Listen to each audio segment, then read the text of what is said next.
விக்கிரவாண்டியில் பள்ளியின் செப்டி டேங்கில் விழுந்து உயிரிழந்த சிறுமி லியா லட்சுமியின் உடல் வராக நதி கரையோரம் உள்ள இடுகாட்டில் நல்லடக்கம் செய்யப்பட உள்ள நிலையில் அதன் நேரடி காட்சிகளுடன் கூடுதல் விவரங்களை தருகிறார் நமது செய்தியாளர் தாமோதரன்.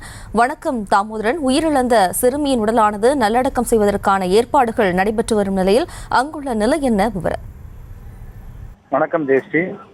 விழுப்புரம் மாவட்டம் விக்கிரவாண்டியில் உள்ள செயின்ட் மேரிஸ் மெட்ரிக் மேல்நிலைப்பள்ளி.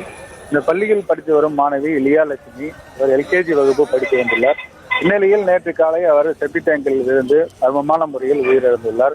இது தொடர்பாக காவல்துறையினர் வழக்கு பதிவு செய்து பள்ளி ஆசிரியர், தாளாளர் மற்றும் தலைமை ஆசிரியர் உள்ளிட்ட 3 நபர்களை கைது செய்துள்ளனர். மேலும் இந்த சம்பவம் தொடர்பாக பல்வேறு விசாரணையும் நடைபெற்று வருகிறது. பிரேத பரிசோதனை இன்று காலை முடிந்து அவர்களது உடலானது இன்று அவரது பெற்றோரிடம் ஒப்படைக்கப்பட்டு இன்று மாலை இறுதி நிகழ்ச்சியானது நடைபெற்று வருகிறது.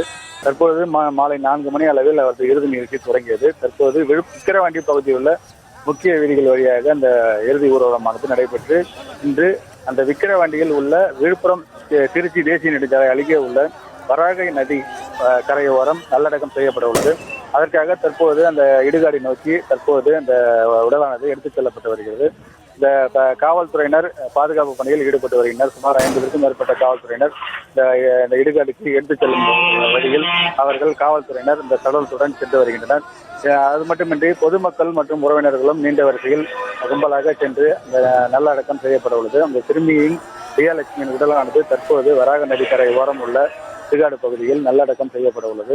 தற்பொழுது அவர்கள் இன்னும் சிறிது நேரத்தில் அவர்கள் உடலினை இந்த வராக நதி ஓரம் உள்ள இடுகாடு பகுதியில் எடுத்து செல்லப்பட்டு அங்கு அவரது உடல் இடுகாடில் தகனம் புதைக்கப்பட உள்ளது. விவரங்களுக்கு நன்றி தாமோதரன்.